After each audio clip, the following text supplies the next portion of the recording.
जून महिन्यापासून लाडकी बहीण योजनेचे आमचे पैसे बंद झालेत।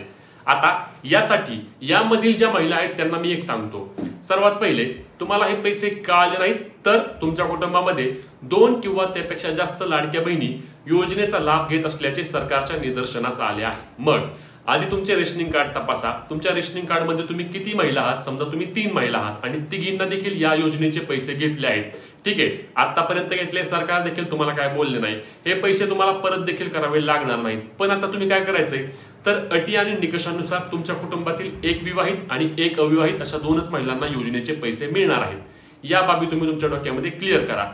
मग आता तुम्हाला काय ठरवायचंय की तुमच्या कुटुंबामध्ये कोणाला पैसे चालू ठेवायचे आहेत। समजा तुम्ही 3 आहात आणि तिघी देखील तुम्ही मॅरिड किंवा विवाहित आहात, म्हणजे 2 सून आहात आणि एक सासू आहे, मग तिघींचे देखील काय झाले, लग्न झालेले। आता तिघींपैकी यापुढे पैसे फक्त एकीलाच मिळणार आहेत, ठीक आहे। मग आता तुम्ही तिघींनी आधी ते ठरवायचं आहे की तुमच्यापैकी कोणत्या एकीला पैसे मिळवायचे यापुढे, कारण सरकारने काय सांगितलंय, सरकारने स्पष्टपणे परिपत्रकामध्ये सांगितलंय की तुम्ही स्वतः ठरवायचं आहे की तुमच्या कुटुंबामध्ये कोणाला यापुढे लाभ चालू ठेवायचा आणि तुम्ही ते अंगणवाडी सेविकांना सांगायचं आहे।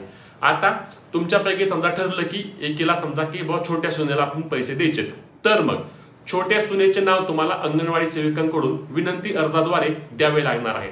आता तुम्ही अंगणवाडी सेविकांकडे गेला आणि अंगणवाडी सेविकांकडे जाऊन तुम्ही सांगितलं की बाबा विनंती अर्ज द्या। आता विनंती अर्ज मागितल्यानंतर अनेक महिलांचं मत येत आहे की अंगणवाडी सेविका म्हणतायत की आमच्याकडे याबाबतची कोणत्याही प्रकारची अपडेट नाही किंवा आम्हाला हे काय सांगितलं नाही।